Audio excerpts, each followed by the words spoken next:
Bucks showing up here, at least some nose.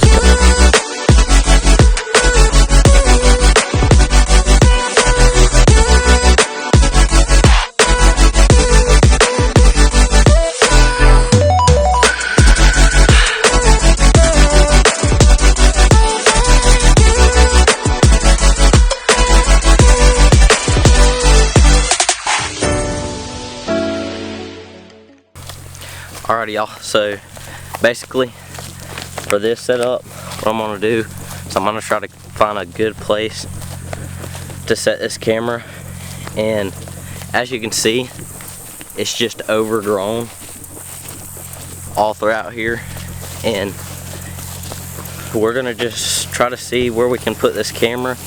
And this is for some tips for y'all guys. When you're setting up on a field like this, a lot of people tend to want to and now this is if it's possible, they tend to want to just stick it out there and facing in the field because they want better pictures and they want to be able to see that whole field. And really, when it comes to nighttime pictures, it does the opposite.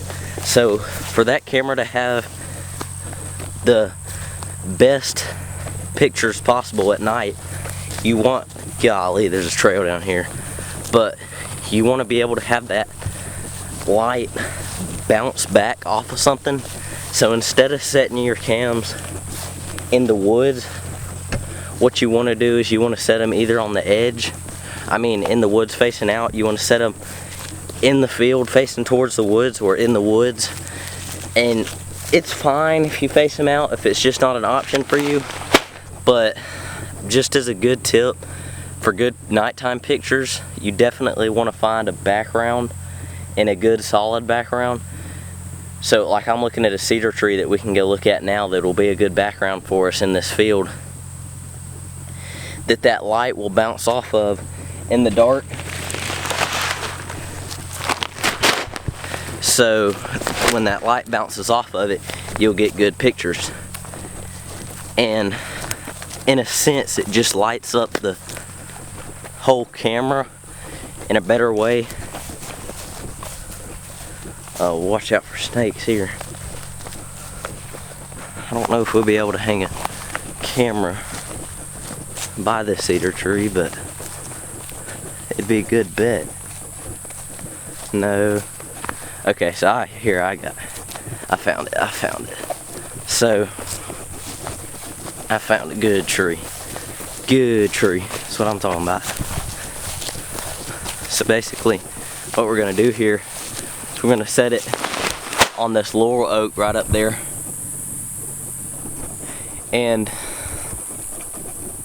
what that'll do for us when we set that camera up, so you see we got background here in the back, so at nighttime that camera will, oh my gosh, I pulled down a whole string of banana spider web. But what that'll do is it'll give it something to bounce off, and it'll light up your pictures, make it for a lot better pictures at nighttime and beautiful pictures during the day. I can just hear bees buzzing back here. It's crazy. But yeah, so that's basically it. And I'll show y'all when we get to the feed, but setting up that camera, it's real easy. And another tip is getting your north, east, and west down. So at this piece, north is that way, south, east, and west. As you can see, the sun's right up there, right above us. And so what you want to do is, because that sun goes from the east to the west, you don't want to face it the east or the west, because again, you'll have those mornings or afternoon pictures that are completely sunned out. You just can't see nothing because of the sun. So that's what we'll do here, either set them facing south or north, and you won't have to worry about that here. We'll have it facing north and we'll be just fine. Again, my two main tips would say is get that background. If you're in a field, you want a good background for that trail camera to be able to bounce back off of at night. And your north and east, and southwest, you just want to be able to always, if you can, face them north and south. and you'll be good from that sun. But let's get to the feed now, and we'll be done with that trail camera here in a second. Alright, so now for the bait site, I'm going to be pretty loud here, just so I can get good audio for y'all. I got the tractor running back there. So for the bait site itself, what I do, remember we got the camera right here where we can see that back wall and get that bounce back footage at night, so that way it's a good lighted up footage and you can tell where the buck's in velvet or not, and you can see them good. And it's facing north, so the camera's set up. Let's put this back. But what in the world? I never knew these bags were like that. So what I like to do with the corn is just put it in one big pile. It would be different if you were hunting over it, but for the pictures, I just like to put it in one big pile. Again, we got the camera lined up here, going from south to north. So I like to put it in a line, just like this. Put it in a big line for them. And for the trophy rock, I mean, it's as simple as that. For the corn, for the trophy rock, it's a little bit different. What I like to do is I come off here and I'll get me a spot down here and rake it up. I do it with my feet, but you can bring a rake. A rake would be more convenient, but like I said here, just get in here to the most open spot. Might have to rip some weeds out like I'm doing here.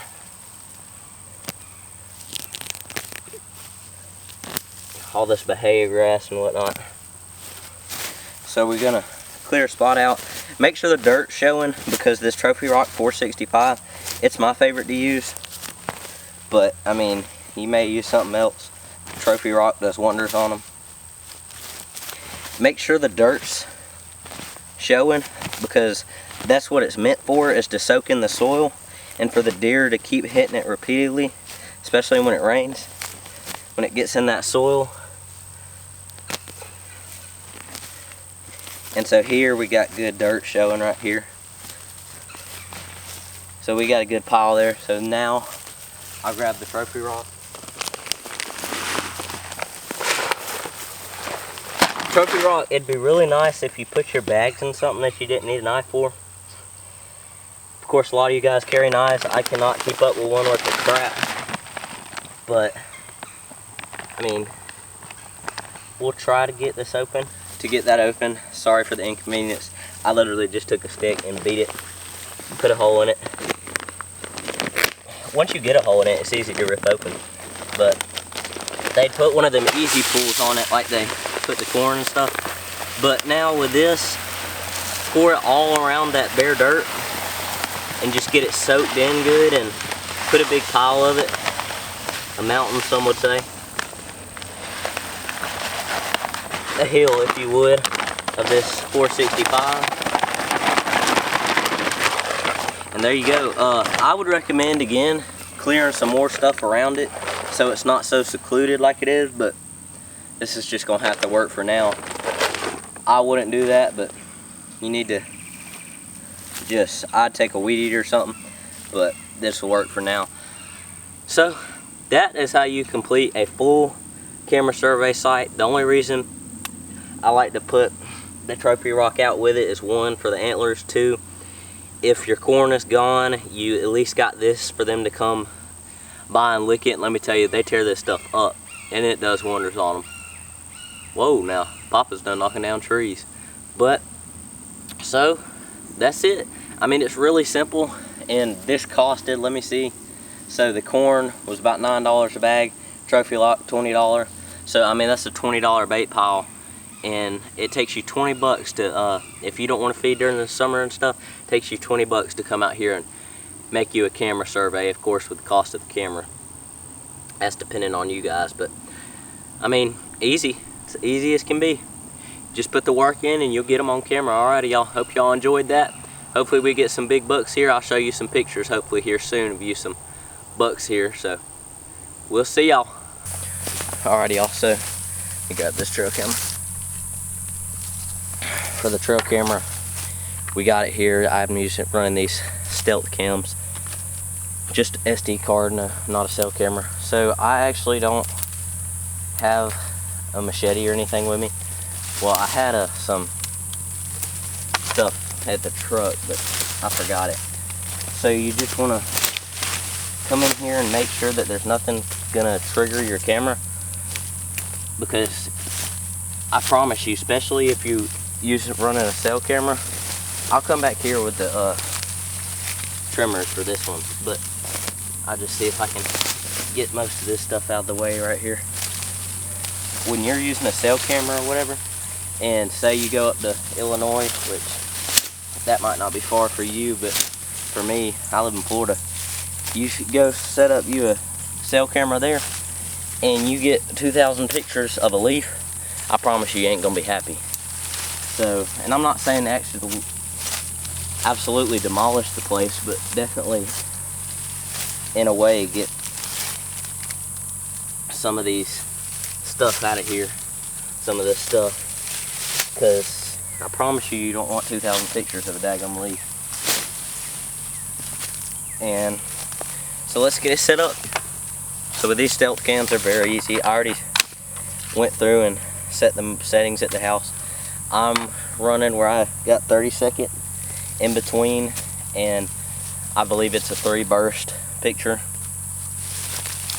But I'm just running a survey, so normally if I was running a scrape, I would put it on video. I just think it's cooler that way, but your mode is completely up to you. That's why I'm not going to cover it in this video. See if we can get this sucker tied.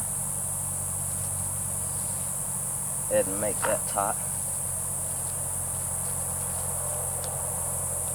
If you can hear that, that's the highway back here. This ain't the suburbs, but it ain't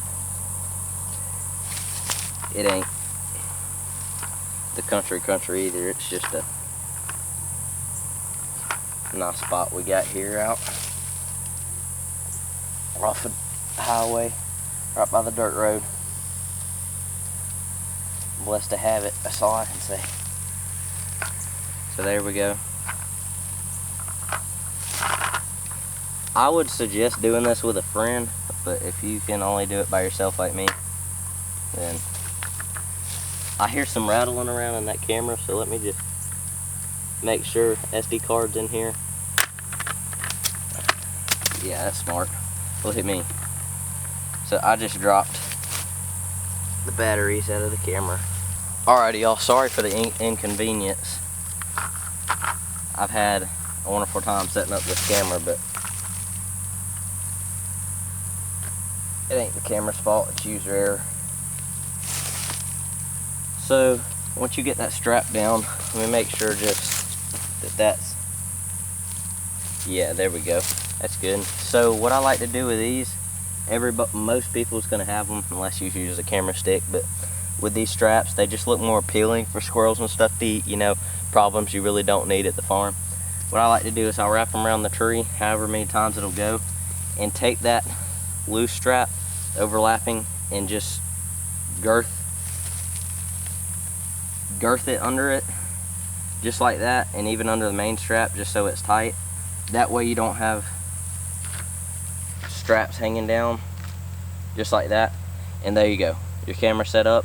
And again, for the mode, always before you put them out, when you get set up, don't just click it to on and leave. Make sure it's working and all. Okay, mine's working. I got a delay here and we're about to start taking pictures, so 2, 1, it's taking pictures. So there we go, camera set up. So that is how you set up a camera in a bait station or a camera survey. This is how I do it in the South. You may do it different. Get down here and frame, but you may do it different, but this is how I do it down in the South and get these pictures of these bucks come August, September. Alrighty, I hope y'all enjoyed that. That's how you get you a camera set up and get ready for this season. Good luck, y'all.